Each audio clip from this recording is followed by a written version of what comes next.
नमस्कार, आप देख रहे हैं CWB हिंदी न्यूज।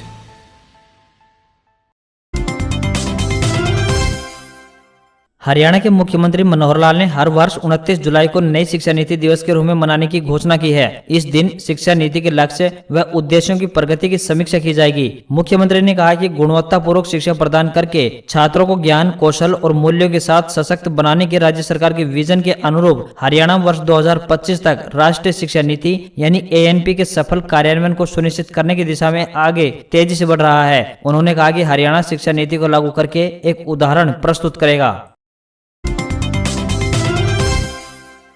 हरियाणा सरकार ने प्रदेश में ग्रामीण औद्योगिक विकास को बढ़ावा देने के लिए B, C व D श्रेणी खंडों के ग्रामीण क्षेत्रों में नए सूक्ष्म उद्यमों को पूंजीगत सहायता एवं किफायती ऋण प्रदान करने के उद्देश्य से हरियाणा ग्रामीण औद्योगिक विकास योजना अधिसूचित की है। उन्होंने कहा कि हरियाणा ग्रामीण औद्योगिक विकास योजना के तहत B, C व D श्रेणी खंडों के ग्रामीण क्षेत्रों में सामान्य श्रेणी के उद्यमियों को प्लांट व मशीनरी और भवन पर किए गए निवेश पर 15% सब्सिडी अधिकतम 20 लाख रुपए और महिलाओं एवं अनुसूचित जाति के उद्यमियों को प्लांट व मशीनरी और भवन निर्माण के लिए निवेश पर 15% सब्सिडी अधिकतम 25 लाख रुपए की पूंजीगत सहायता दी जाएगी। डीजल जनरेटर सेट की लागत पर 50% तक की सब्सिडी दी जाएगी, जिसकी अधिकतम सीमा 8,000 रुपए प्रति KVA निर्धारित की गई है। इसके अतिरिक्त सावधि ऋण पर 7 वर्षों के लिए 7% या अधिकतम 8 लाख रुपए प्रति वर्ष की ब्याज सब्सिडी दी जाएगी। गौ रक्षा के लिए हरियाणा सरकार ने एक कदम और बढ़ा दिया है। अब प्रदेश के हर जिले में गौ सुरक्षा कार्य बल समिति का गठन किया जाएगा। अब टास्क फोर्स का गठन शुरू कर दिया जाएगा। जिला स्तर पर 11 सदस्यीय स्पेशल काउ टास्क फोर्स बनाई जाएगी। इस टास्क फोर्स में सरकारी और गैर सरकारी सदस्य शामिल होंगे, जिनमें पुलिस, पशुपालन, शहरी स्थानीय निकाय विभाग के अधिकारी, गौ सेवा आयोग, गौ रक्षक समितियों के सदस्य और 5 गौ सेवक शामिल होंगे। टास्क फोर्स से पहले हरियाणा सरकार गौ संवर्धन एक्ट भी लागू कर चुकी है। इसके तहत गौ तस्करी के मामले में उम्र कैद तक की सजा का प्रावधान है। टास्क फोर्स बनाने का मुख्य उद्देश्य राज्य भर में मुखबिरों और उनके खुफिया नेटवर्क के माध्यम से मवेशियों की तस्करी और गोकसी के बारे में जानकारी जुटाना और मुखबिरों से मिली जानकारी के बाद अवैध गतिविधियों पर तुरंत कार्रवाई करना है। हरियाणा में राष्ट्रीय शिक्षा नीति यानी NP 2020 का वर्ष 2025 तक सफल क्रियान्वयन सुनिश्चित करने की दिशा में एक और कदम बढ़ाते हुए मुख्यमंत्री मनोहर लाल ने प्रदेश में औपचारिक रूप से राष्ट्रीय शिक्षा नीति का लोकार्पण किया। उन्होंने कहा कि हरियाणा में इस नीति के सफल क्रियान्वयन हेतु प्रदेश में ड्रॉप आउट रेट कम करके प्रत्येक बच्चे को स्कूल तक लाया जाएगा, ताकि शिशु अवस्था से ही उसके सर्वांगीण विकास पर जोर दिया जा सके। इस नीति में शिक्षा एवं रोजगार के साथ साथ विद्यार्थियों को संस्कारवान और स्वावलंबी बनाना है, ताकि विद्यार्थी दुनिया में भारत को पुनः विश्व गुरु बनाने में अपना महत्वपूर्ण योगदान दे सकें। कोरोना महामारी की तीसरी लहर की आशंका को देखते हुए सरकार ने प्राइमरी व मिडिल को विद्यार्थियों की सुरक्षा की दृष्टि से ऑक्सीमीटर उपलब्ध करवाने की योजना बनाई है। बता दें कि एक्सपर्ट ने कोरोना महामारी की तीसरी लहर में बच्चों पर ज्यादा प्रभाव पड़ने की संभावना जताई है। ऐसे में सरकार ने बच्चों को कोरोना की तीसरी लहर से बचाने के लिए 8वीं तक के स्कूलों को ऑक्सीमीटर उपलब्ध करवाने का निर्णय लिया है, ताकि समय समय पर बच्चों का ऑक्सीजन लेवल मापा जा सके। कोरोना की तीसरी लहर को देखते हुए शिक्षा विभाग ने कमर कस ली है। हरियाणा के राज्यपाल बंडारू दत्तात्रेय ने आनंद कुमार शर्मा को हरियाणा लोक सेवा आयोग के सदस्य के पद पर नियुक्त किया। राज्यपाल दत्तात्रेय ने आनंद कुमार शर्मा को राजभवन में आयोजित कार्यक्रम में पद की निष्ठा एवं गोपनीयता की शपथ दिलाई। इस अवसर पर हरियाणा के मुख्यमंत्री मनोहर लाल भी उपस्थित थे। आनंद कुमार शर्मा अखिल भारतीय तकनीकी शिक्षा परिषद के निदेशक के पद पर कार्यरत थे। आपको बता दें कि 20 मई 1973 को जींद के भंबेवा गाँव में जन्मे शर्मा ने रसायन विज्ञान में स्नातकोत्तर तक की शिक्षा ग्रहण की है। कार्यक्रम में हरियाणा की महिला एवं बाल विकास राज्य मंत्री कमलेश ढांडा, खेल एवं युवा मामले राज्य मंत्री सरदार संदीप सिंह, हरियाणा के मुख्य सचिव विजय वर्धन, मुख्यमंत्री के मुख्य प्रधान सचिव DS ढेसी, हरियाणा लोक सेवा आयोग के चेयरमैन आलोक कुमार वर्मा, हरियाणा कर्मचारी चयन आयोग के चेयरमैन भोपाल सिंह आदि उपस्थित रहे। हरियाणा सिविल सचिवालय में मुख्यमंत्री मनोहर लाल खट्टर की अध्यक्षता में 5 अगस्त को सुबह 11 बजे हरियाणा कैबिनेट की बैठक होगी। बैठक में कई अहम फैसलों को मंजूरी मिल सकती है। जानकारी के मुताबिक कैबिनेट की बैठक को लेकर नोटिस जारी किया गया है। बैठक में कैबिनेट के मंत्रीगण और अधिकारी मौजूद रहेंगे। माना जा रहा है कि कैबिनेट की बैठक में कई अहम मुद्दों पर चर्चा हो सकती है। वहीं जनता के लिए नई योजनाओं और सौगातों को भी मंजूरी मिल सकती है। खत्म हुआ इंतजार, सीबीएसई 12वीं का रिजल्ट हुआ घोषित। Central board of secondary education यानी सीबीएसई ने 12वीं बोर्ड का रिजल्ट जारी कर दिया है। इस साल कुल 12,96,318 स्टूडेंट्स परीक्षा में सफलता हासिल की है। वहीं 99.37% पासिंग प्रतिशत के साथ यह अब तक का हाईएस्ट रिजल्ट भी रहा है। कोरोना के कारण परीक्षा रद्द होने की वजह से इस बार भी मेरिट लिस्ट जारी नहीं की गई है। बोर्ड की तरफ से जारी रिजल्ट के मुताबिक साल 2021 में 12वीं का कुल 6,149 स्टूडेंट्स को कंपार्टमेंट कैटेगरी में रखा गया है। इन स्टूडेंट्स के लिए कंपार्टमेंट परीक्षा 15 अगस्त से 16 सितंबर तक आयोजित की जाएगी। वहीं बोर्ड ने कहा है कि करीब 65,000 स्टूडेंट्स का रिजल्ट 5 अगस्त तक जारी किया जाएगा। वहीं बोर्ड ने करीब 65,000 स्टूडेंट्स का रिजल्ट 5 अगस्त तक जारी करने को कहा है। इसके अलावा बोर्ड ने यह भी जानकारी दी है कि इस साल अलग अलग मार्कशीट और पासिंग सर्टिफिकेट जारी करने की बजाय स्टूडेंट्स को कंबाइंड मार्कशीट कम सर्टिफिकेट दिया जाएगा। इस साल रिजल्ट ऑब्जेक्टिव असेसमेंट क्राइटेरिया के आधार पर जारी किया गया है। हालांकि सीबीएसई ने इस रिजल्ट से असंतुष्ट स्टूडेंट्स को वैकल्पिक परीक्षा में शामिल होने का भी मौका दिया है। वह 15 अगस्त से लेकर 15 सितंबर के बीच हालात सामान्य होने पर इसे आयोजित करेगा।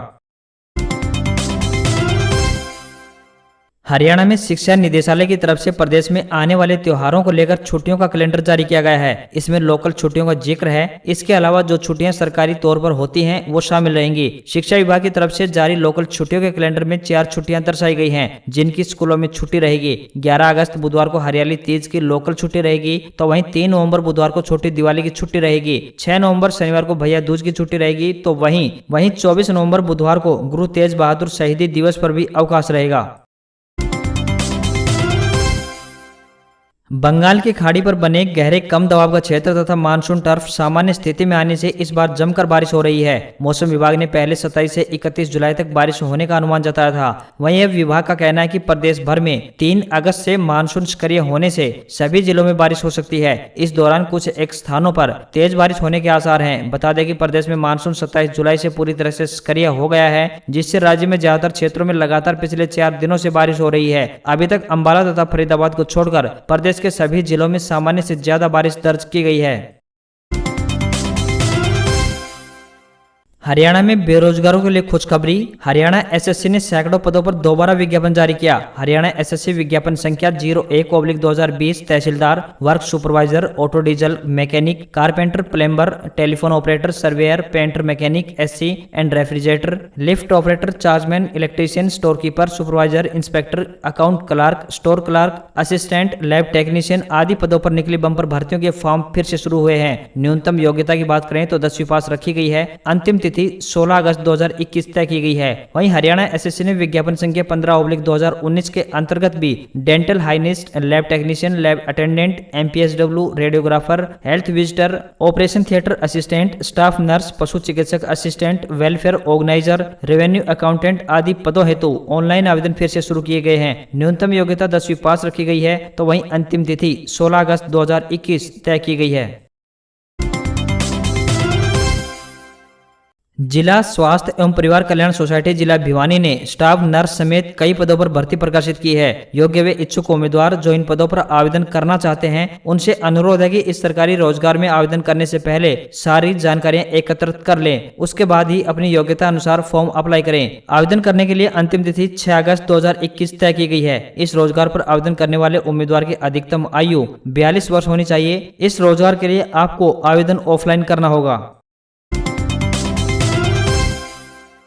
कभी सीमा पार से कश्मीर में घुसपैठ का प्रमुख मार्ग रहे बांदीपोरा की गुरेज वैली में फिजा बदल चुकी है। प्राचीन सिल्क मार्ग में पड़ने वाली इस वैली में अब आतंक की गूंज नहीं बल्कि सैलानियों की चहलकदमी सुनाई दे रही है। इन दिनों सैकड़ों पर्यटक यहाँ की वादियों की ओर खींचे चले आ रहे हैं। स्थानीय होटल कारोबारियों के मुताबिक रोज 1000 से लेकर 1200 सैलानी यहाँ पहुँच रहे हैं। यह पहला मौका है जब 2007 में पर्यटन खुलने के बाद इतनी संख्या में लोग आ रहे हैं। हाल ही में यहाँ पर्यटन उत्सव भी हुआ था। ऊंचे पहाड़, नदियाँ, हरे भरे घास के मैदान और वन्य जीवन गुरेज घाटी में पर्यटकों को खुश करने के लिए पर्याप्त है। गुरेज वैली से किशनगंगा नदी बहती है जो आगे चलकर पाकिस्तान के कब्जे वाले मुजफ्फराबाद में झेलम नदी में मिलती है। गुरेज के मोहम्मद सुभान बताते हैं कि यहाँ के ज्यादातर युवा सेना या फिर पुलिस में भर्ती हैं, बाकी लोग खेती करते हैं। अब पर्यटन से रोजगार के बड़े अवसर पैदा हो रहे हैं। वे बताते हैं कि स्थानीय लोगों ने गुरेज में गेस्ट हाउस, स्टे हाउस और छोटे होटल भी बनाए हुए हैं। किशनगंगा नदी के किनारे पर्यटकों के लिए टेंट लगाने वाले फिरदौस पर्यटकों के आमद से काफी खुश हैं। कहते हैं कि उनके पास 6 टेंट हैं। इन दिनों एक भी खाली नहीं है। एक रात का किराए की बात करें तो 800 रुपए है। दिल्ली से आए एक पर्यटक ने कहा कि ऐसी सुंदरता हमने कभी नहीं देखी है। विषम परिस्थितियों वाले इस इलाके में यह सब सेना की वजह से संभव हो पाया है।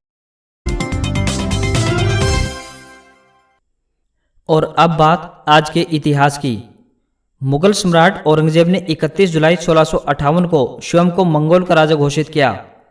प्रसिद्ध हिंदी कहानीकार और उपन्यासकार मुंशी प्रेमचंद का जन्म 31 जुलाई 1880 को आज ही के दिन हुआ था। प्रसिद्ध राजनीतिज्ञ तथा राजस्थान के मुख्यमंत्री मोहनलाल सुखाड़िया का जन्म 31 जुलाई 1916 को हुआ था। राष्ट्रपिता महात्मा गांधी ने 31 जुलाई 1933 में हमेशा के लिए साबरमती आश्रम को छोड़ दिया था। ब्रिटिश सरकार ने 31 जुलाई 1940 में उग्र क्रांतिकारी, स्वतंत्रता सेनानी और समाज सुधारक उधम सिंह को लंदन में फांसी दी। प्रसिद्ध बॉलीवुड अभिनेत्री मुमताज का जन्म 31 जुलाई 1947 को हुआ था। हिंदी फिल्मों के महान पार्श्व गायक मोहम्मद रफ़ी का दिल का दौरा पड़ने की वजह से उनका निधन 31 जुलाई 1980 में हुआ।